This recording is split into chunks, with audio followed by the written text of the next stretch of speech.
Welcome to another episode of the Phoenix Rising podcast, journeys of descending into the mysteries and rising from the roots. I am your host, Lisa Hillyer, spiritual mentor and priestess. I guide women through my one-to-one mentorship, online courses, and Patreon portal into the mysteries within them to rise rooted into their sovereign selves. And today I have Ra Ma on the show with me. Ra Ma is an artist, an alchemical astrologer, cosmic high priestess, herbalist, grid keeper, pilgrimage steward, sound healer, yogic scientist, and the creatrix of the podcast, Stars, Stones, and Stories.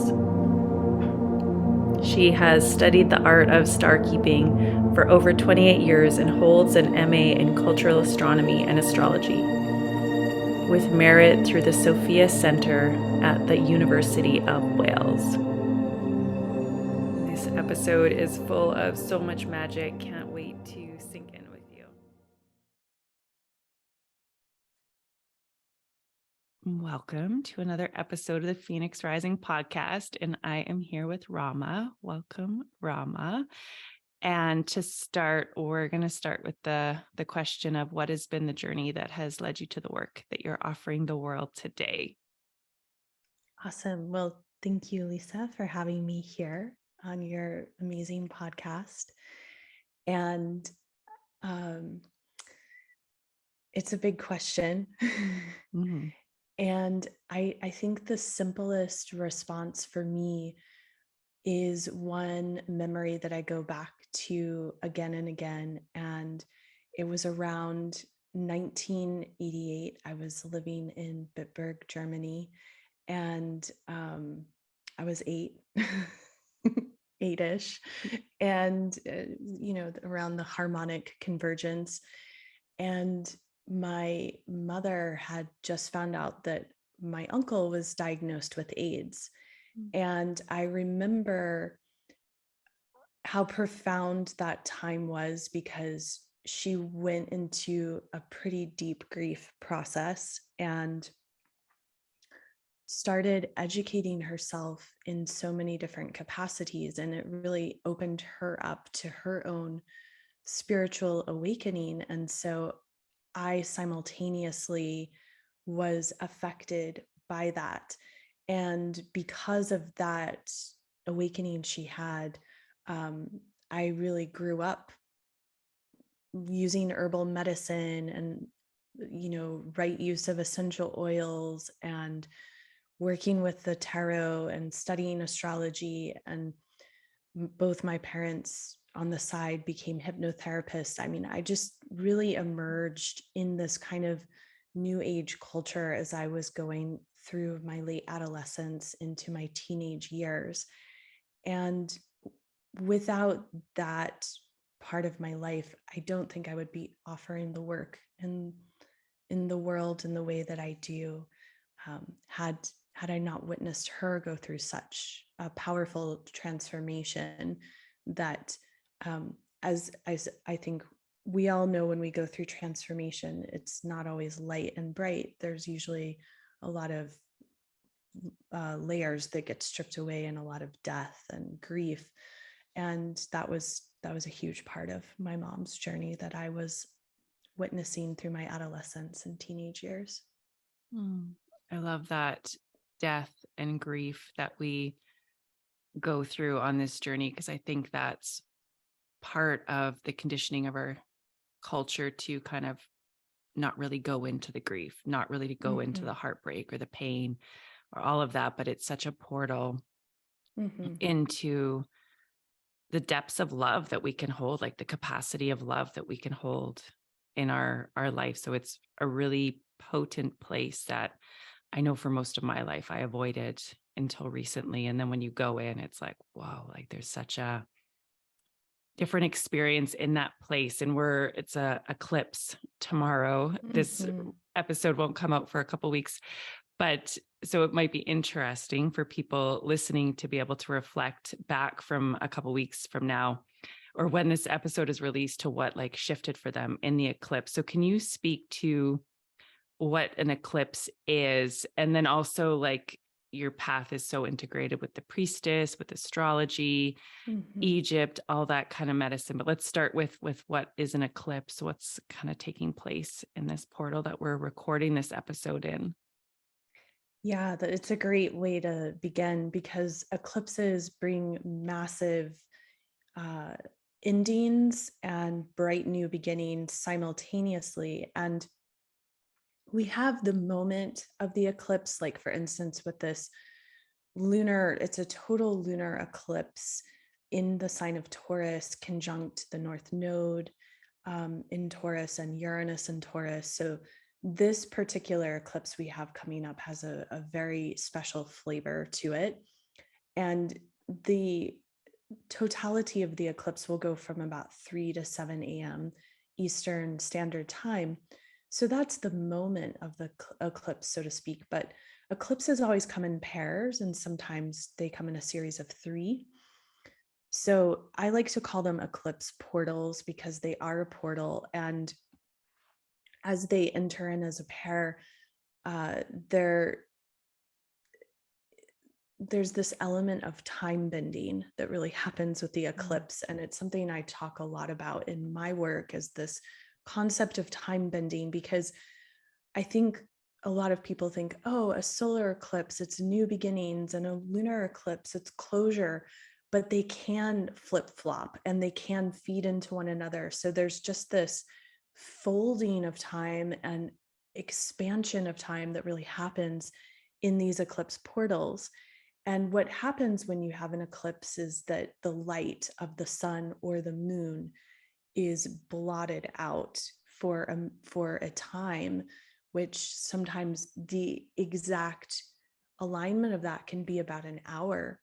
And when we look to ancient indigenous cultures, eclipses were seen as very sacred and they were held in high regard, meaning um, people were very respectful of the exact alignment of the eclipses and would often kind of be indoors or in some sort of shelter in prayer, in ritual, in ceremony for the duration of the eclipse. Because they are wild card events, sometimes extreme things can happen and we can't really prepare for what will happen in an eclipse portal. But they're very significant and they're important to watch in our lives because they will open up and close new cycles. And those cycles are usually in multiples of nines, because the dragon's head and the dragon's tail, they're always across from each other on the zodiacal wheel. And they move in this series, like you will have a nodal return approximately every 18 years. But then we have a reverse nodal return as well. So the North Node speaks to our collective dharma and destiny, and the South Node speaks to our gifts and talents and what we're letting go of. And we can find this wisdom within our own natal charts or birth charts, which is like the blueprint of who we are.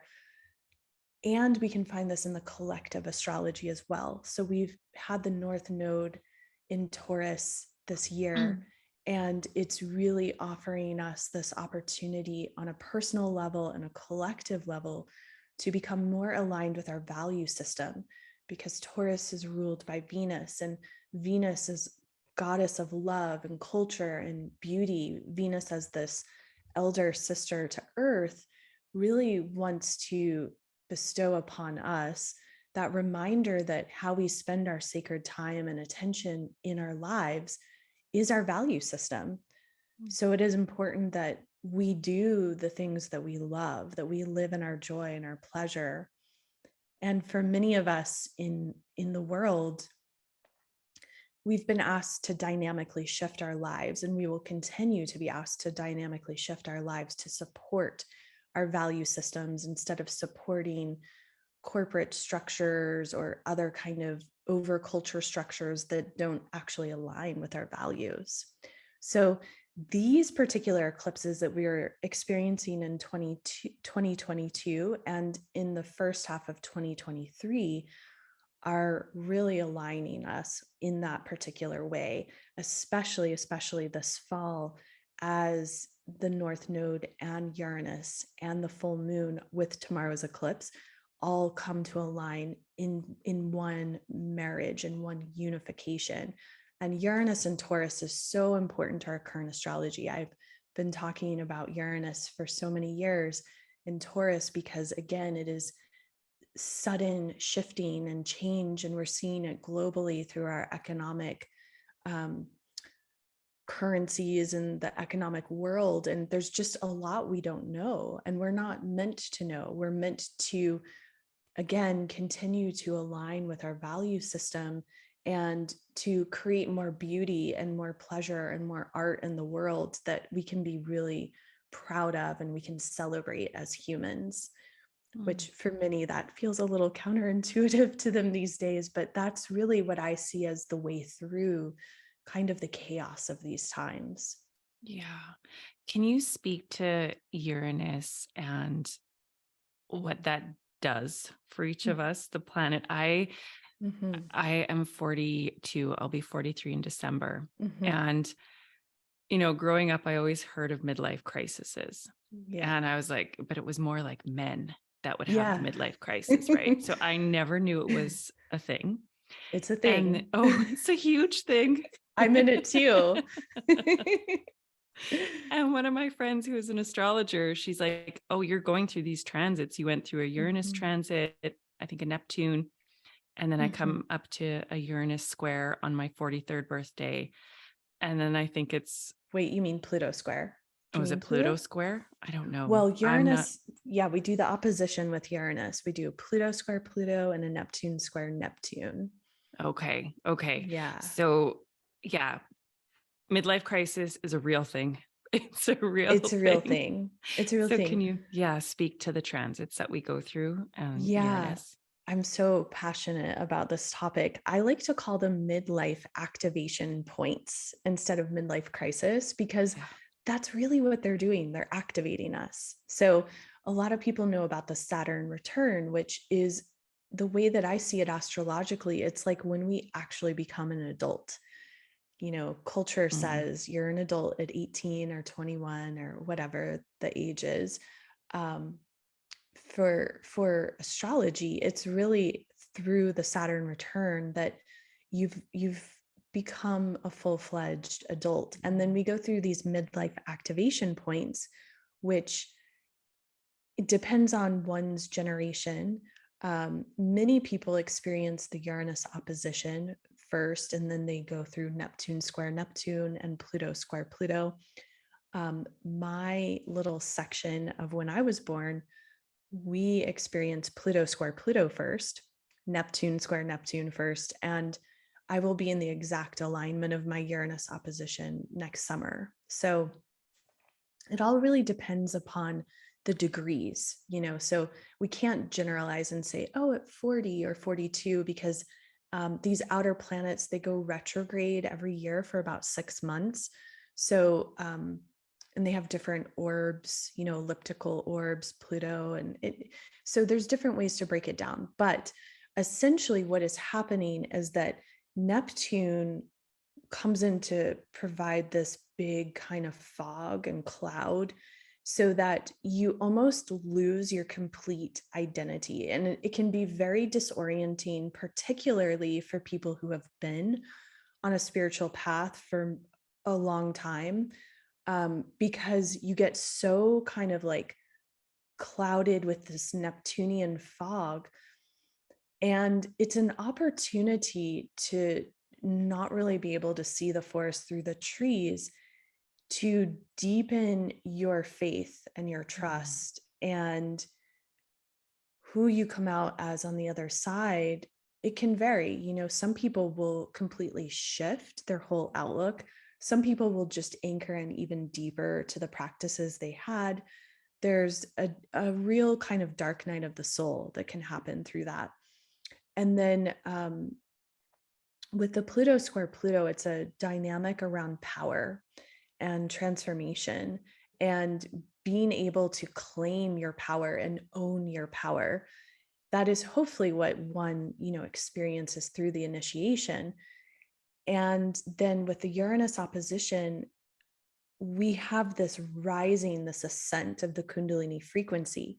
So the reason why we've seen it so attached to men, like the midlife crisis, is because for the majority of men, they've kind of lived their lives in their lower chakras.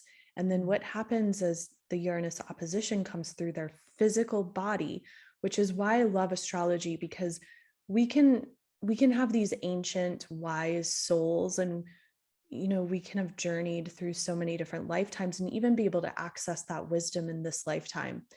However, our physical bodies also matter. They are our temples in these lifetimes, and so your physical body has to go through these initiations. And that is what is also happening, especially, I think, with the Uranus opposition, because it is this ascent of the Kundalini. And like someone like myself, I've been a yogic practitioner since I was a teenager and studied intense Kundalini yoga. And I've been working with my Kundalini. But even with that history, when I experience the exact alignment of my Uranus opposition, there will still be a differentiation and a rise and a sensation I will have never felt or known Mm. before, because there's a time coding with the astrology. So what happens for a lot of men is they've been living in those lower chakras, and then for the first time ever, the Kundalini really rises into the heart, and it's like so deeply profound. So if a man is not really conscious of that stirring, then he can go more deeper into like sexual exploration. And that's why society has said, men at midlife crisis buy the red car and go cheat on their Mm. wives.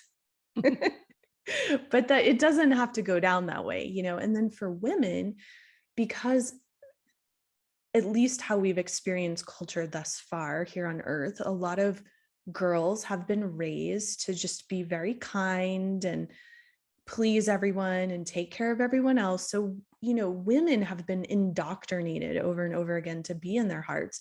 So, with the Uranus opposition, the frequency rises into the throat. Mm. And this is why so many women, once they get to their 40s, they don't give a fuck. They're just like speaking their truth. And sometimes it can be really intense at first for some women because they've not done a lot of practices to open their throat. So the Uranus opposition is so significant and so powerful. And Uranus, as a planetary whole, it's a higher octave of Mercury. So it is here to bestow, I like to consider it like thought packages, like concepts, genius solutions that almost like they come from the future. Uranus is associated with the planet, the sign Aquarius. In contemporary astrology, I work with both contemporary and ancient. So ancient astrology would put Aquarius with Saturn. However, when we consider Uranus as this kind of future bearer, bringing in so much wisdom from the future that is like these genius solutions that can help us for these times, how to think outside the box, how to push boundaries, how to be rebellious, how to make drastic change. And it is a planet that works very much with the frequency of lightning. So when we have a lot of Uranian activation, sometimes we can see a lot of lightning happening or electricity. We have to be very cautious with electricity. We just, in general, when we've got strong Uranian energy working through us personally or collectively, we want to be more grounded. We want to take our time. We want to be more cautious driving heavy machinery, all of those things. But more than not, it's bringing a lot of radical change, which is very exciting. Mm. And so, with that, one thing that is really important as we go through a Uranus opposition, or like on a day like tomorrow, as we're building to this eclipse, which we're going to feel the effects of this eclipse. We're already in it, and we're going to feel it as we enter into the Sagittarius new moon. So, it is an overarching kind of transit we're experiencing. And it's really important to do nervous system work. So, things to help regulate the nervous system, drinking lots of water, taking time to meditate, or place your bare hands and bare feet on the earth, other sorts of practices, anything to just help keep the nervous system calm and expansive, like relaxed and expansive. That's super, super important for Uranian energy. Mm, beautiful. And, you know, with this, I love that you called it a midlife activation. I think those were the words, because Yeah. it's an initiation Yeah. for sure. When you spoke to, your Saturn return being when you actually become an adult, there's so much Mhm. truth in that. I just think of my daughter when she was 18 and now she's 21, and it's like, she's not an adult yet, but society deems her one. Exactly. Yeah. Yeah. And I just, I wish that we could kind of spread the good word on that more, because young people have so much pressure on them Mhm. to like Yeah. know and have it all figured out. And when I think back to my 22-year-old self, like I was a baby, like Mhm. I was just starting to realize how little I knew about myself at that age. Yeah. I Yeah. was just like, wow, I really don't know myself yet. And so I think it's really important that we can kind of take that pressure to have it all figured out, to know what our purpose is and what we're supposed to do in the world. And one thing I didn't culminate with that is really important to wrap that kind of midlife activation piece up is that the cherry on top is the Chiron return. So that is like you're doing that work with Uranus, Pluto, and Neptune. And then around the age of 50, 52, give or take, one experiences the Chiron return, which I'm not going to speak in depth at this time because that could be a whole, podcast. But what I will say is that what I have experienced so much in sitting with the many, many people I have through astrological divination, the Chiron return is when we fully, fully embody our medicine. And it's like, even if we've been on the path and we've been really devoted and we've been doing all the things, there's just something about that alignment that you're just, you're really like anchored and embodied and able to offer your gifts to the world in this very beautiful kind of seasoned way. And again, I think if we knew that and we could take the pressure off, saying, oh my gosh, like I don't have to have, I don't have to be an expert at the age of 45. Like, Mm. it's like you can really, and it doesn't mean you can't shine earlier in life. You can, and some people will just because of their particular time coding. But I think your average human is not really ready to fully, fully, fully offer their gifts to the world until they reach 50. Mm. That feels like that awareness that that is going to take place and you're going to fully stand in your gifts around 50, that awareness that you're going to go through some transits in your early 40s that are going to shake things up in a really powerful Mm-hmm. way, you know, being kind of on the other side of these big transits. I've like sat with, I'm like, I wish people knew Mm-hmm. about this, so that I wish I knew about it Mm-hmm. going in so that I could have better prepared myself, for lack of better words, to be really anchored in my self, in my relationship with God, with Goddess, with, Mm-hmm.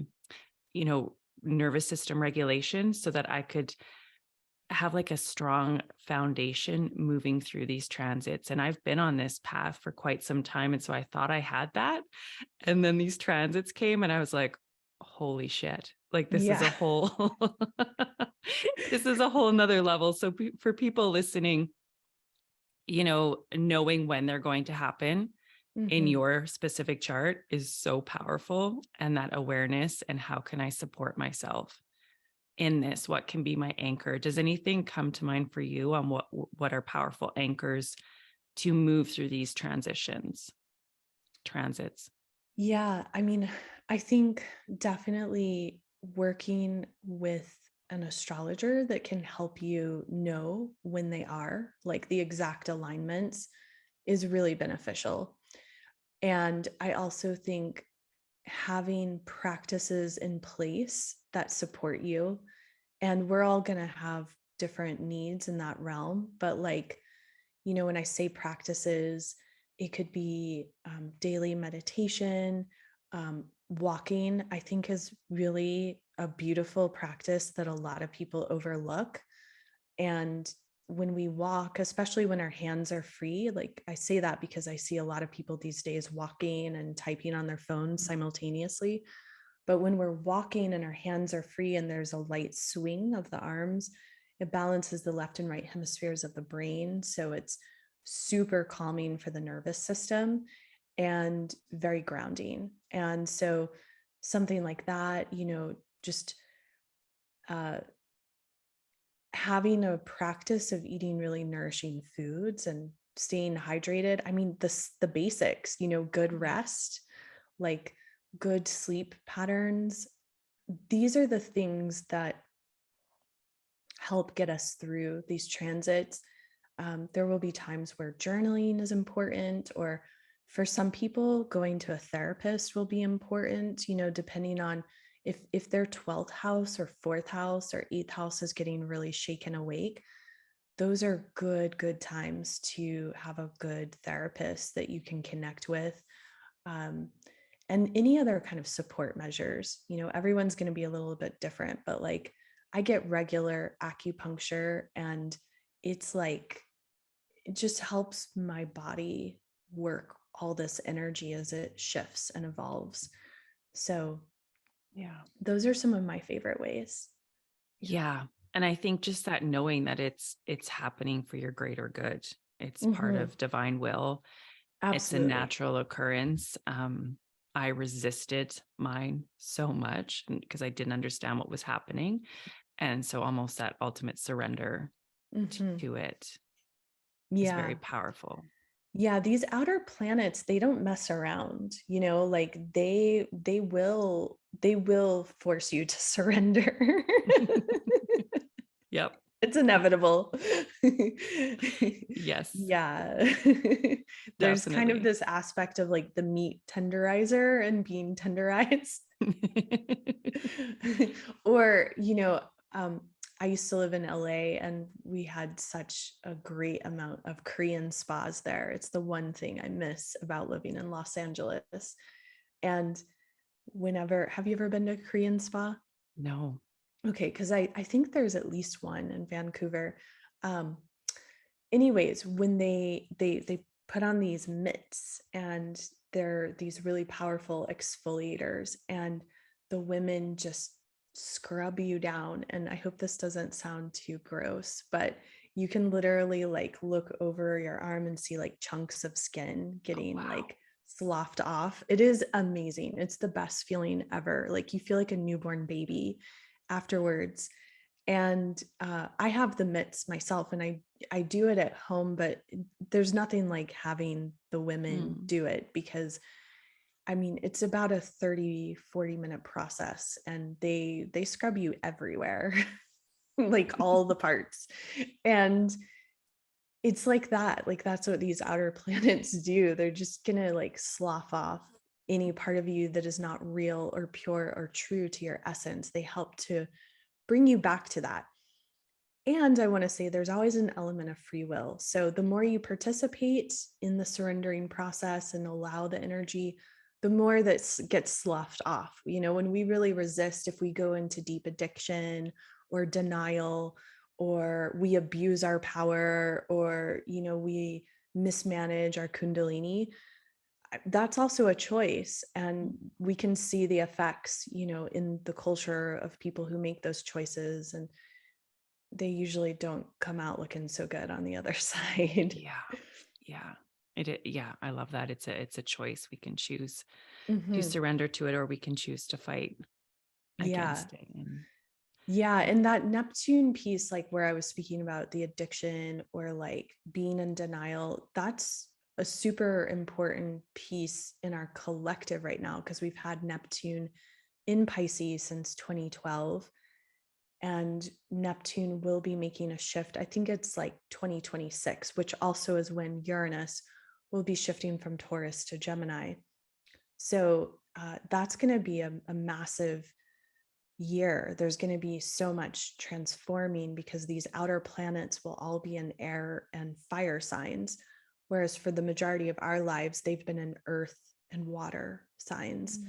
And so collectively, we're going to see the increase in technology is going to go through the roof by 2026. And so we need to be prepared for that now, meaning like the nervous system piece is so key because the more we're on technology, the more sensitive our nervous systems become. So now is the time to really, regulate our nervous systems. And with Neptune and Pisces, for such a long time, we've seen a lot of collective abuse and denial and addictions. Mm. And so that's why that's been so prominent. And hopefully we'll start to awaken out of that in the collective. But it's also up to each one of us and the choices we make in our own individual lives.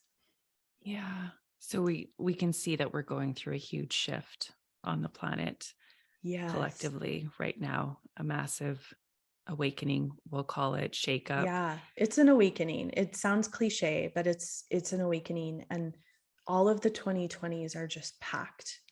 And I've been, sharing with people who follow me for years. I'm like, we're in a marathon. So Mm. pace yourself. This is not a race in the sense of it's not a sprint. So we have to take time for our self-care and really rest our bodies and know that this is a long distance journey and game. Yeah. Where do you see us going with it all? Oh, that's a great question. I mean, honestly, I'm an eternal optimist. Mhm. Mhm. And I do believe there will be a massive shift in the collective consciousness. That being said, the last few years on some levels have been pretty shocking for me in the sense that I never imagined raising my daughter in a time of such kind of great collective darkness and confusion and just a lot of splits in the collective. Like there's just been a lot of pitting people against people, and that divide and conquer tactic, it is ancient. And it just seems as humans, we continue to play that game Mm. over and over again.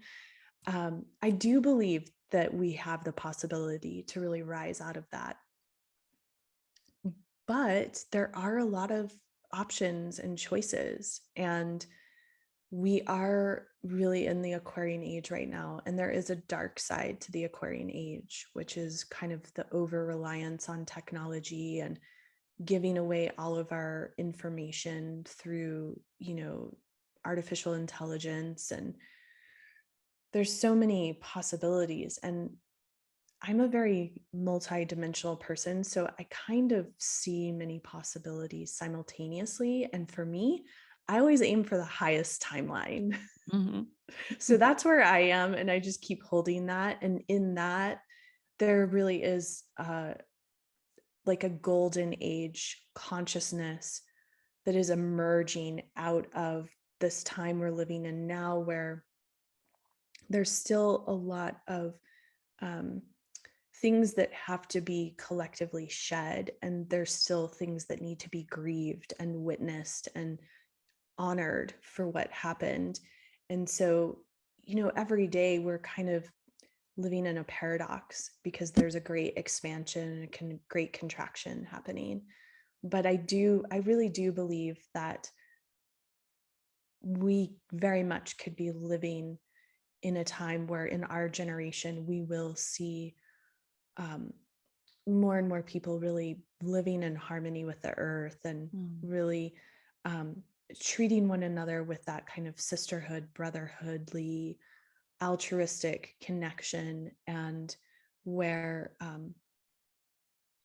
where we're really more in service to the collective and not just our bank accounts. Mm. Uh, So we'll see how it all shapes up. Yeah, I mean, it's fascinating. It would be a great movie, you know, if we Well, could it just kind of push is a pause. movie, you know, Totally. we're the stars. I mean, I Yeah. really do feel that. I feel that I feel like it's such a blessing to be on the earth at this time. And Mm, I really do feel like this is like out of all the places in the galaxies, this is one of the most exciting places to be.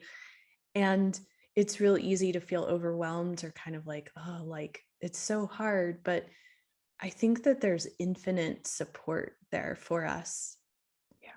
from the other world. And the more we can attune to that support, the stronger we'll feel. And the more kind of those Uranian genius solutions, we can harness them and we can learn how to apply them into Mm, our day to day lives so that we can solve some of these perceived crises, you know, because I think a lot of our global culture is telling us that we're running out of resources and you know it's kind of like the 11th hour on earth, and I do think on some level that's very true. But I also, when I look to the earth, I mean, I was just digging in my garden this morning because I recently moved homes and I transplanted a bunch of fruit bearing bushes and trees and plants yesterday and this morning. I had to get them in the ground mm, because of daylight savings time. It went dark so early and I couldn't see what I was digging. So anyways, I got up first thing in the morning and I'm like digging in the yard, and it's like the soil here in Appalachia, it's kind of weird. It's a lot of it is this red clay and it's not the best for growing conditions, but I'm like digging in my yard, my new yard, and finding all of these beautiful little worms. And that's always a good sign that you've got fertile soil, you know? And I'm just like, the birds are singing, there's all sorts of, you know, creatures out and about. Like the earth is pretty fertile and resilient. I mean, I'm yeah. not saying that we haven't pushed to the envelope many times, because we have as humans, but I think the more we can believe in that truth and align with that and really reestablish a mutual reciprocity with Mother Earth, the more Mm, we can um, find that the solutions are here for us, and they always have been. They're not that far, you know. They're not that far removed from our consciousness. yeah. It's like that, seeing what is actually in front of our face or beneath Hmm. our feet, as Yeah, opposed to the narratives that yeah. are out in technology. You know, when you look at the earth, at the soil, and connect with that, we can see how abundant and fertile. And when we appreciate that and connect with that, Hmm. it ultimately amplifies and grows. So I am an eternal optimist as well. I think we're going somewhere incredibly beautiful, but I also do believe that there'll be simultaneous, like different timelines existing at one Hmm. time, which we're already seeing, you know. So there'll be Totally. humans having one experience and then humans having a completely different experience, and it can all coexist. You know, we get to choose Hmm. which Yeah. which timeline we're riding and where we're going. Yeah, it's like the choose your own adventure books. Did you read Yes. those growing up? Yes. Yeah. Yeah, I used to love those so much. I mean, that's basically what life is, you Yeah. know? Yeah. We get to choose our adventure. So Yeah. with let's speak to Egypt, or can you speak to Yeah. Egypt and the pilgrimages that you facilitate? And I don't know for sure, but I'm pretty sure you've been to Avalon. Yes. Oh, yeah. Yeah. Yeah. It actually all began in Avalon for me. Mm, Yeah. I made my first pilgrimage to Avalon in 2003, and it was on a really beautiful, it was a really beautiful journey hosted by this woman, Shauna Carroll, who is a sacred chant goddess artist who transitioned, I think, about 4 years ago or so. And it was so powerful because we learned a lot of chants and we got to perform at the opening of the Glastonbury Goddess Conference and sing in a choir with local women from Glastonbury. And um, yeah, that journey just opened me up on so many levels. And when, and I continued to travel to Avalon off and on through the early 2000s. And it was about 2015, and I was feeling a call to consider leading a pilgrimage there. And things started to align so that in 2017, I brought my first pilgrimage to Glastonbury. And we also went down to Cornwall as well. And so that opened the door for these pilgrimages. And I've also stewarded pilgrimages in the south of France as well. And in 2018, I made my first journey to Egypt. I was supposed to go in 2001 with a shamanic teacher I had been studying with him and his wife, Hank Vesselman. But things just didn't align. And I knew it wasn't my time to go. And I knew I wasn't meant to force it as much as I wanted to go with them. And so that concept of going to Egypt just kind of went on the back burner. And it was around the end of 2017 where I knew it was time to get to Egypt. In fact, when I went to when I went to Avalon in 2016, the year before I led my first pilgrimage there, I was in this amazing jewelry shop called Stone Age, which people who have been to Glastonbury will know Stone Age. Louis is an icon for sure. And he actually was like, he's the owner of the shop, and he was walking in the door and he said something, and I turned around and him and I were both in the doorway, and he had this like large piece of Libyan gold tektite on. And I was just drawn into that because I work with Taoist stone medicine, and I've been into stone since I was a child.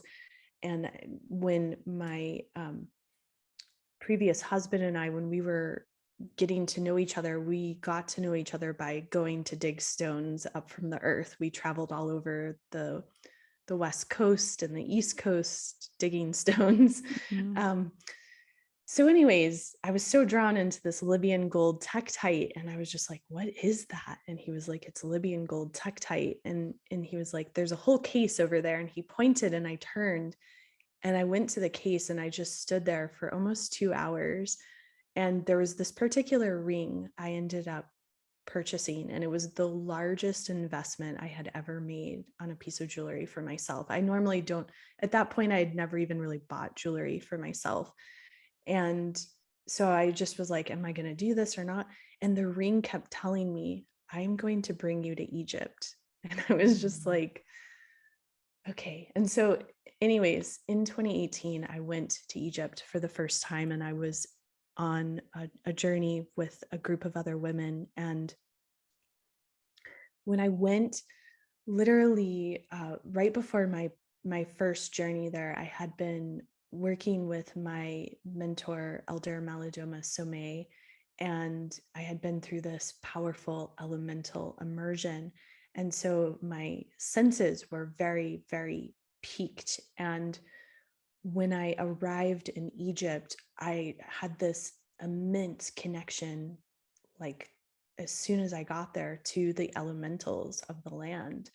And it was really shocking. I wasn't expecting that. I thought I was like going for the temples or whatever, all the things we think of, the pyramids, which that also happened. But for me, it was really like just feeling this like hug from the land and the spirits of the land.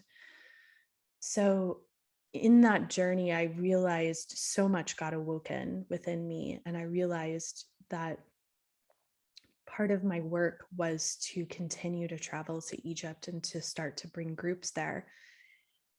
And honestly, it was not in my consciousness before I went. Like I had been leading pilgrimages, and I didn't go thinking, oh, I'm going to start bringing groups here. That was not my intention at all.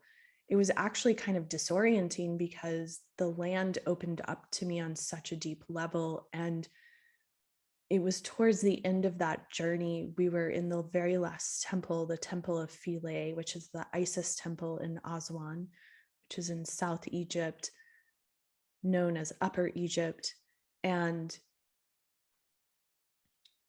that temple opened so much for me. I had like so many different past life awakenings in that temple in the course of the few hours we were there. And it was interesting because it was like the last temple we went to. And all along, I mean, I was connecting with the temples and they were beautiful and it was amazing to be there, but nothing really shook me as much as that Isis temple at the Temple of Philae. And I I just had so many deep awarenesses to like what had happened, particularly with the goddess culture, and how, at one time, Egypt was very much honoring the divine feminine and the divine masculine hand in hand. And I would say, absolutely, that still happens to this day on a certain level. And Egypt just represents so many concepts around duality, light and dark, and yin and yang, and masculine and feminine, Isis and Horus, or Isis and Osiris, or, there's so many pairs of things we see. Um, and I do think that the land of Egypt, of Kemet, is so key to where we are in humanity at this time and what we are working to kind of retrieve and remember about our power and our potential as human beings, and this like love vibration that we're really meant to live within and trust within. And when you walk through the temples, you feel that remembrance because it is so clear that they were built with so much love. So there's so much one can say about these journeys. Are there other particular like inquiries or things that fascinate you or that you would like to explore? Oh, that's beautiful. My journey, like kind of going into the goddess culture and medicine, started in Avalon as well. And it's interesting. I was close to Egypt. I was in Israel and we got really close to the border of Egypt, but it was like, it's not safe to go. It's not safe to go. So I didn't go. Mhm. Um, but Egypt has been calling more and more. I did a journey with Atlantis and a twin flame kind of thing, and where the separation happened. And it just feels like Mhm. Atlantis and Egypt, there's such a strong connection there. And we were pharaohs in a previous life and all this kind of magic around Egypt. And it's just interesting or fascinating. We can use so many words around it with Egypt and how it's so protected and almost like militant to get into Mhm. because of the sacredness and the energy that it does hold. So I feel like there's a deep call for a lot Mhm. of people to go to these sacred places to remember us, Yeah. ultimately to remember their truth. Because when we're walking on this planet deep in our truth, um, the confusion isn't there, and the pull into different narratives and inversions and all of that kind of stuff, we're pretty solid in our Mhm. truth and remembering who we are. So there's Yeah. such magic and medicine in those sacred lands, and the wisdom that they hold for us. So the remembering. Yeah. The remembering, I think, is so huge and key. And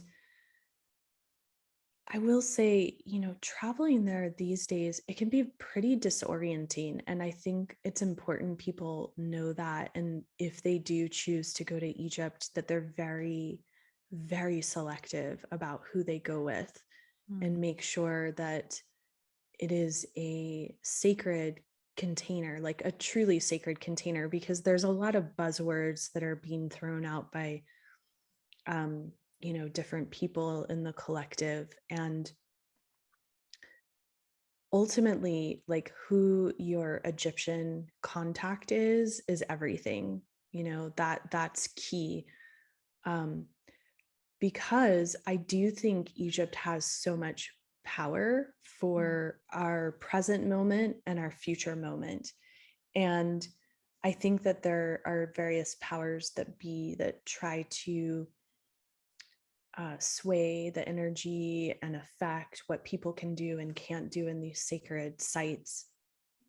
And so when one travels there, you're kind of like a Jedi getting into the sacred places and having these experiences in a particular way. It's very key to how you can access the energy that has been installed for us at these times, so to speak. So it's it's also very fun Mm. traveling there. It's fun, it's intense, it's unlike anywhere you can go in the world. It's like people don't really know until they've had the experience of being there on the land. um, and I love it so much. And every time it's like opening a book, like you just don't know. I think of the never ending story. You just don't know what page you're going to turn to and what portion of the story is going to come alive. And it is very much the land of magic.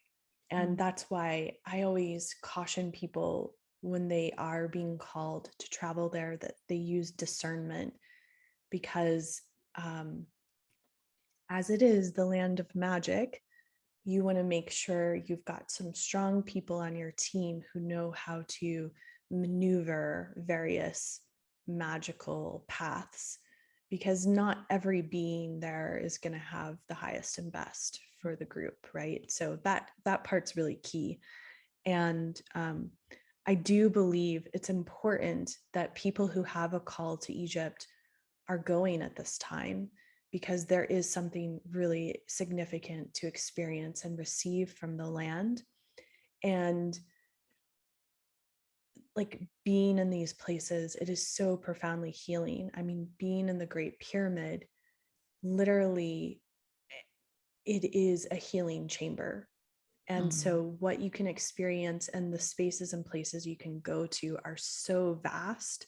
And I do believe like complete miracles are available for people who enter in the Great Pyramid with reverence and with the greatest respect.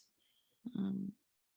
I love that. I know when I went to India, I was in Goa doing a yoga teacher training. And then I went up to Varanasi, and my teacher was like, be careful up there. There's a lot of Mm-hmm. dark magic. And I didn't Mm-hmm. know what he meant until I experienced it. And that's what I really Mm-hmm. received around what you spoke to around Egypt. There's always Yeah. inversions, we'll call them, or people that are Distortion, not, yeah, distortion distortion. timelines. Yeah, I Yeah. like to call them that. Malidoma, he would call them the forces of adversity, and Mm. how they're kind of there to trick us, but also I think to help us reclaim our power more and more too. I don't think it's something we need to be afraid of, just aware of, Yeah. Yeah. and bringing that consciousness into light. But it's a thing. It's a real thing in Egypt, and it is in India as well. And I think it's important for Westerners to hear that, because the way magic works in our culture is very different. It's still there, but it's Mm. different. And so people, if they haven't been initiated, they just don't know, and they don't know how to protect themselves if they don't know. Yeah. Yeah. Yeah. So going in kind of with protective, energetic boundaries, discernment is very Mm-hmm. helpful. And also, in my experience, Avalon and India, they're awakeners in a Mm-hmm. sense as well. And there'll Absolutely. be some destruction in that. And so that Yeah, surrendering to it is very powerful, very, very powerful. totally. Yeah, no, this work is not for the faint of heart. It's all about deep transformation. And Avalon definitely has that, it has that darkness just like the light, and it's a death portal as well. Yeah. When you really access that energy, you can feel it. Yes. Yeah. Do you have a story of synchronicity around your daughter and Egypt that you want to share? um well, I was just in Egypt with my daughter Oh, this wow. past June. Yeah, we went, I brought a group of women and my daughter came with. It was the first time she had traveled with to Egypt. She's been with me on pilgrimage in Avalon before. um I think really what stands out the most for me, just like being on the land with her, was just this total recognition that her and I have traveled together for many, many lifetimes. And I've always felt that, um, since she was quite young, like a baby, Mhm. like in my womb, so to speak. Mhm. um, yeah, but you don't know, you never know how your child is going to do in a situation until they're in it. And because Egypt has that intensity, um, I wasn't sure, how well she would do on the land and if she would even like it. Like I thought, oh my gosh, she might get there and, want to go home. Mm. But just being with her and seeing her strength and her resilience confirmed that what our work is in this lifetime together. Like I could really see that come to life and come to light. And she's definitely been my greatest teacher on the path, like on every level possible. And I had an experience with her the day before her first birthday where she almost left her body in my arms. She turned Mm. limp and gray. And there was a moment where I was considering calling, calling 911 to have support. And I just, as a mother, I was assessing the situation, but my nervous system and my higher self kept saying, like, they were telling me what to do, and how to guide her through it and how to hold the space. And I was being shown that if I called in external support, it would create all of this chaos that would be too much energy for her, that it could actually send her out of her body, out of the fear of that. And so it was a real intense moment where, my left brain was saying, well, this is what you should be doing. But my intuition was like, follow, follow this instead. And so I followed my intuition and she came to and she was fine. And it was definitely, I mean, for any mother, I think we all struggle with the fear of losing our children. Like, I think it's a really natural thing to like have a great fear that your child is going to die, because it's kind of what we think of, the most unnatural thing is for the child to die before the parent. Mm. Um, so it's one thing to like have that fear, but it's another thing to really feel that you're that close to that possibility. And that, I mean, when we get to those edges, I think of them as synchronicities, because something happens when we get so close to the veil, you know, everything expands and it's like time slows down and you're just in between the veils. I don't know how else to explain it, but I'm sure you know exactly what I mean. Mhm. Mhm. Yeah. Yeah. That being between the veils. And that's what Avalon just feels like you're in a different realm. You're closest to God, to Goddess. Like everything Mhm. is so palpable and can be felt and experienced. So that between the veils is such a potent place to be Mhm. in. Mm. Yeah. Do you mind if I share a quick story about that? Yeah. Um, Share, please. I had the honor of, I wasn't there the exact moment my grandmother took her last breath, but I walked into the room probably like 3 minutes later. I'd been driving up from Florida to get to Asheville. And I could feel she was leaving. Like, I knew consciously she was leaving her body, but I could feel her as I was making that drive. It's about a 9-hour drive. And like, I was psychically speaking with her through the ethers. And I was like, I'm almost there. I'm almost there. Like, one more hour, just please hang on. And anyways, like I said, it had probably been about 3 minutes after she had physically left her body when I arrived, and I walked into the hospice room, and I'll never forget just like the door and like the energy of the door. Like, I really felt like I was, when that door was opened, I walked into a whole other portal. And her body was glowing. Mm. She was so beautiful.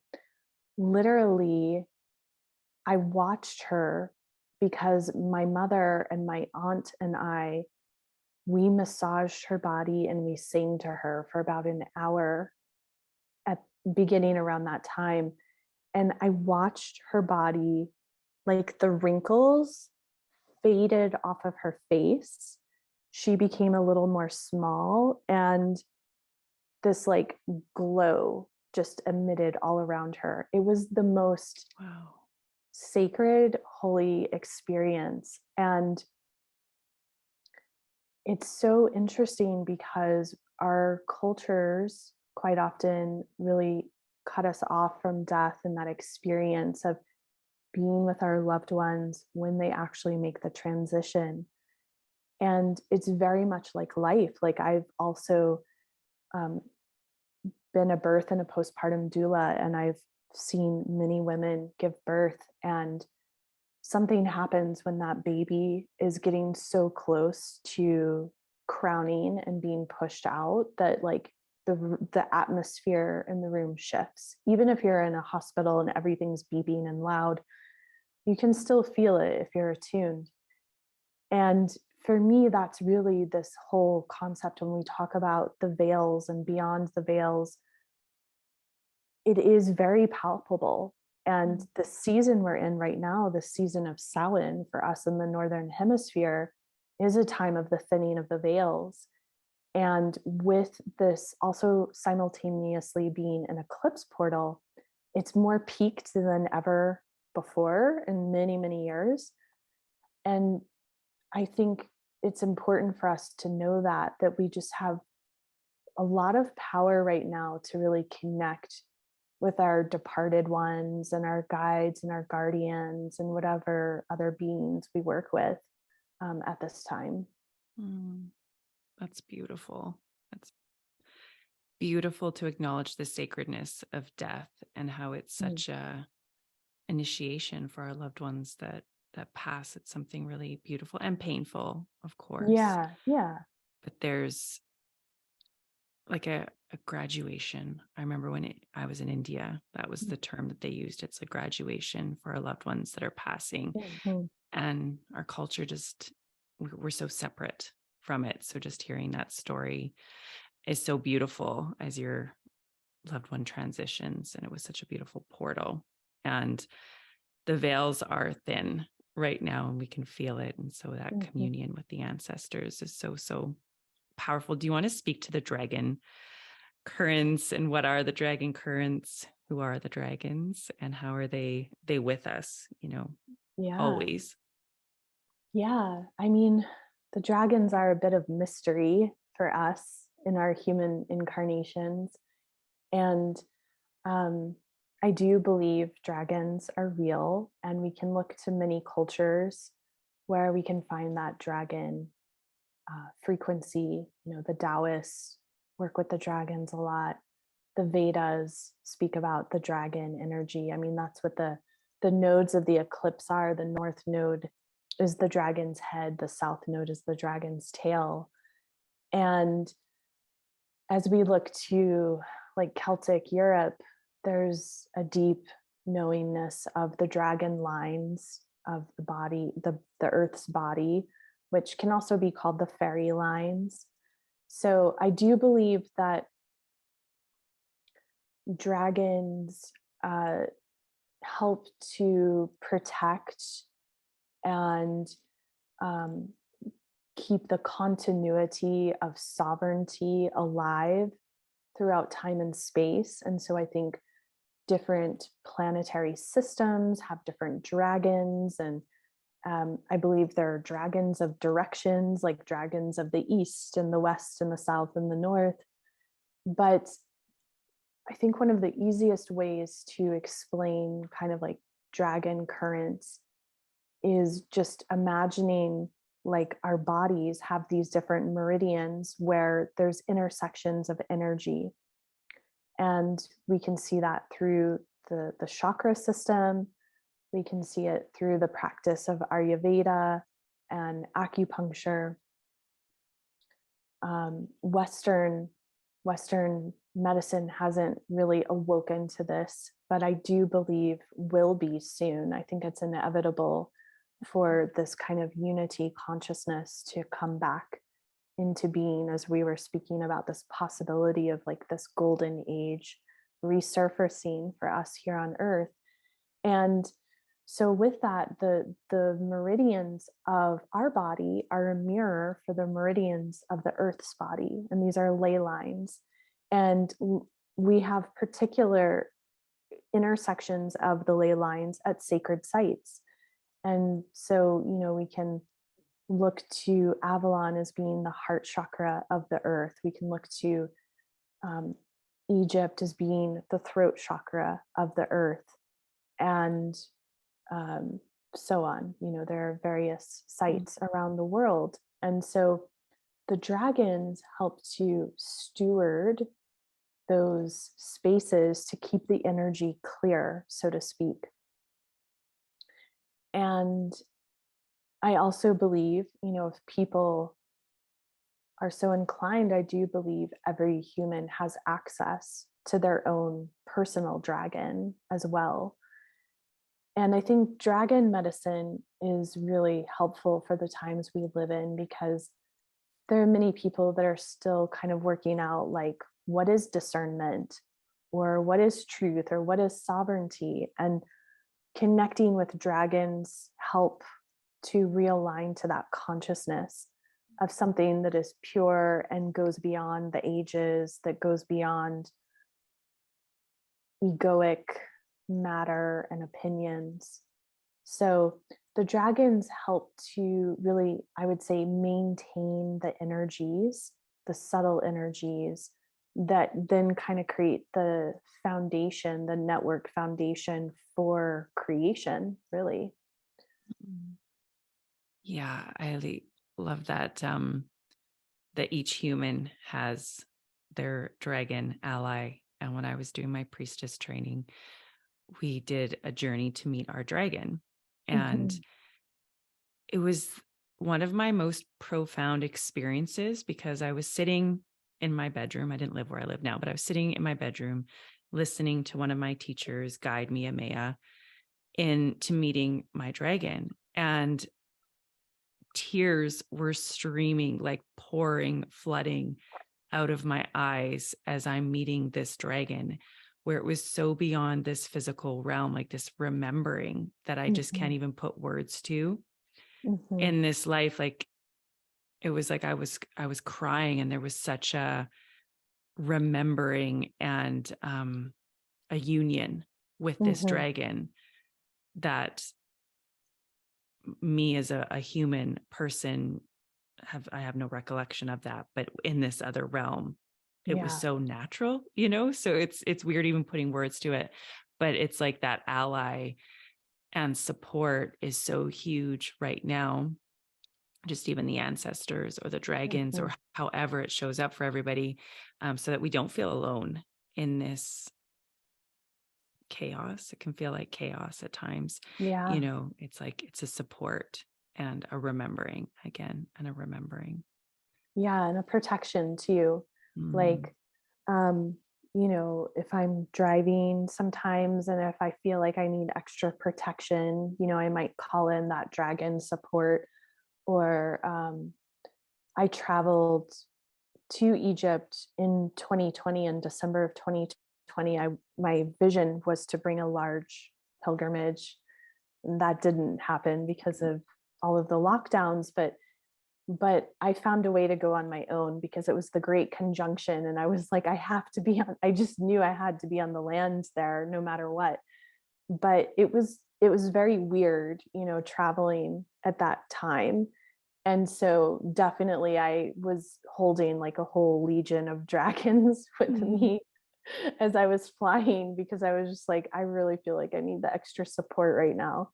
And I had a layover in Amsterdam, and it felt like I was in the twilight zone. Like there were Mm. people in these like Oh total gosh. white crazy space suits, and I mean it was bizarre.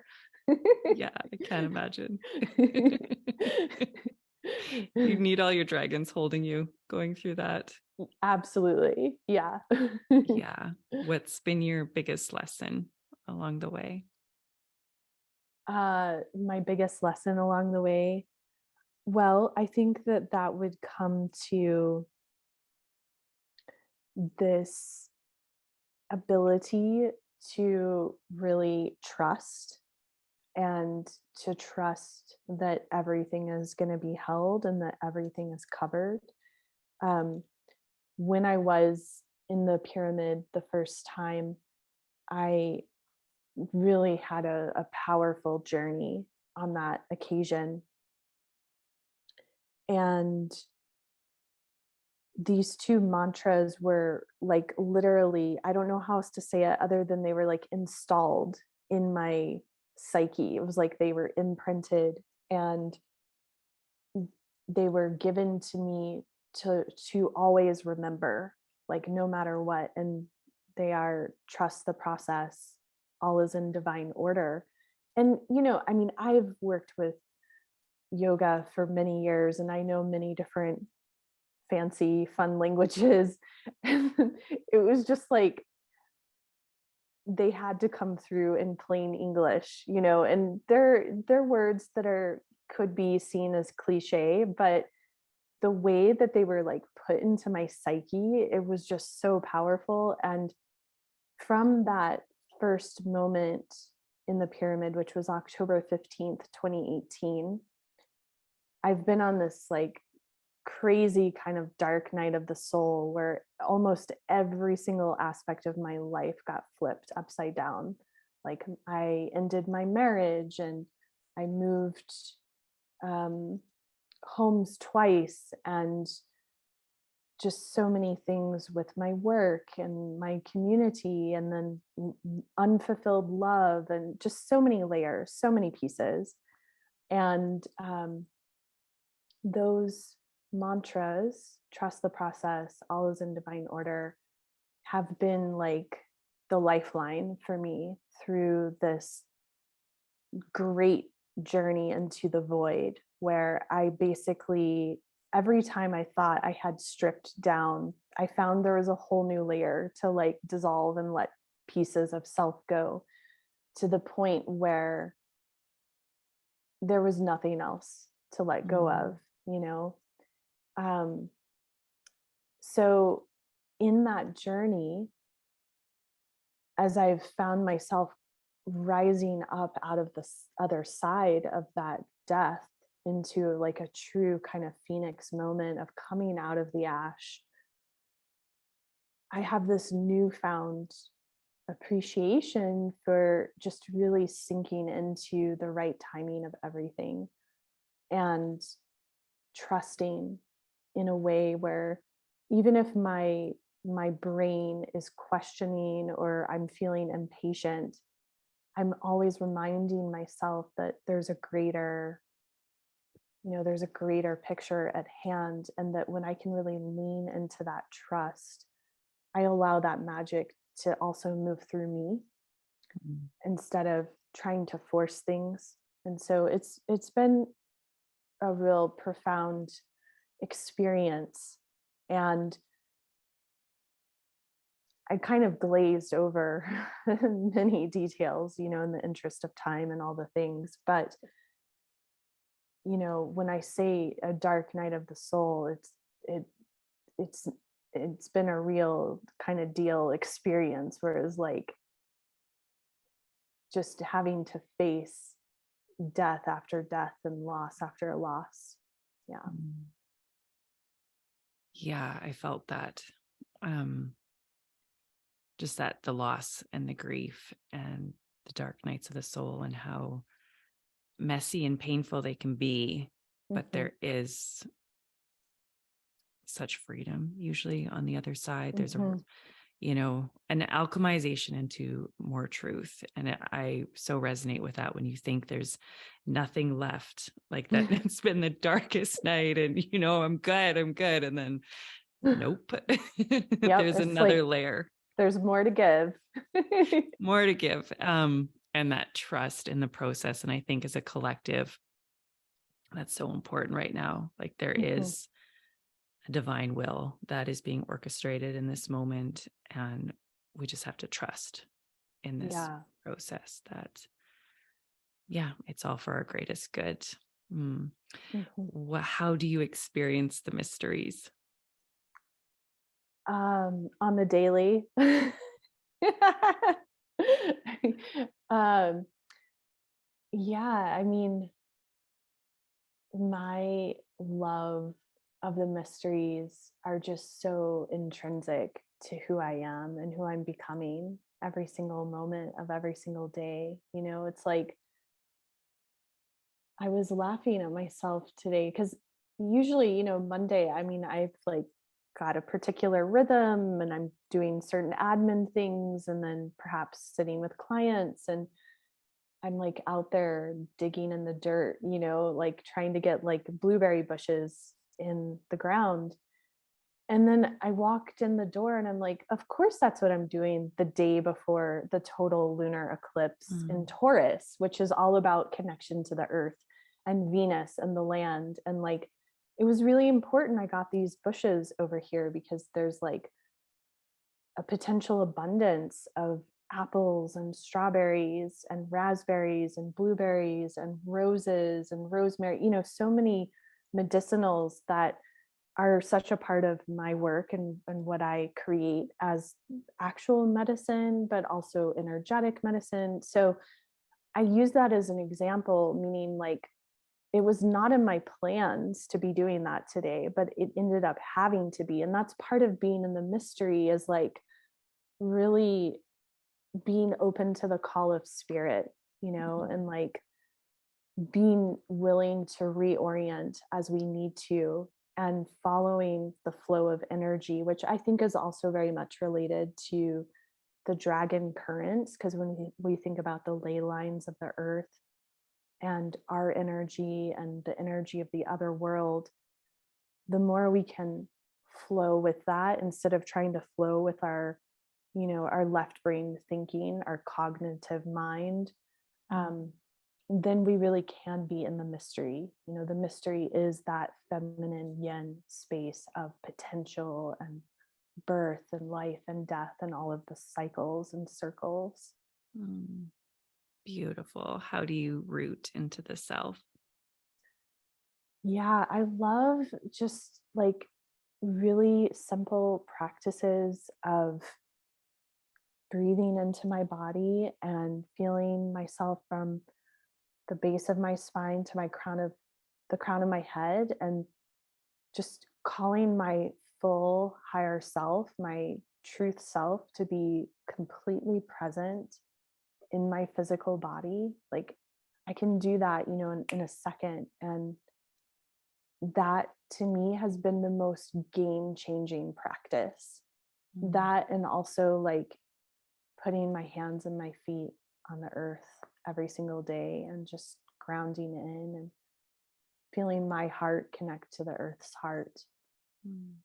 Yeah. Beautiful. Is there anything else that you want to add to this beautiful conversation? Any offerings that you have coming up or anything at all that's on your heart? Um, yeah, I mean, I think the more that we can all awaken our eternal optimists, Mm. I think, the more magic we can weave here on this earth.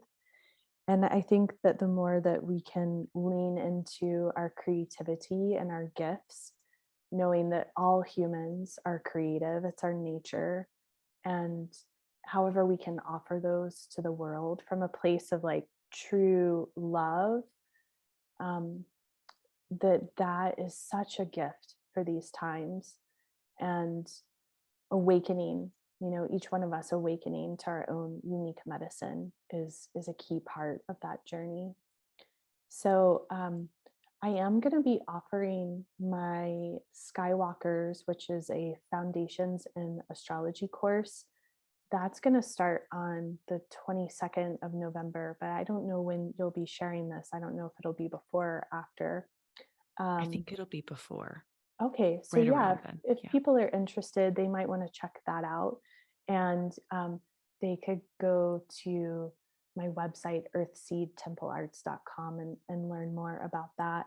And I'm always available for one-on-one divination sessions. And I have my own podcast, which I've recently kind of transformed it into shorter. Um, they're like short weekly transmissions on the current astrology.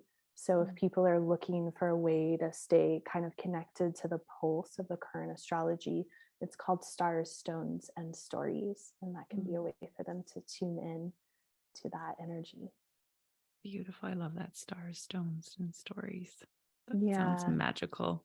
Thank you. Yeah, it's not your typical like interview style podcast, which I love those, as well. I just knew that I was to make something different. And they used to be very long ceremonial podcasts with guided meditations and so many things. And I did like 63 episodes of those. But I've now kind of transformed it. And I have a membership group where I offer the longer ones, but I'm offering these weekly short ones because I realized time is not, not everyone has a lot of time. But if I can keep it under 20 minutes, a lot of people can listen for like 10, 20 minutes. Yeah. Beautiful. It'll be in the show notes where everybody can reach out to you and listen and tune in and experience your magic. So thank you so much for this beautiful conversation. Yeah. Thank you so much, Lisa. It's been great to sit with you and get to feel your energy a little bit as well. Yeah. Thank you so much for joining me for an episode of the Phoenix Rising podcast. Please like, share, download, subscribe if you enjoyed this episode. And I will see you next week for another episode on the Phoenix Rising podcast. Sending so much love.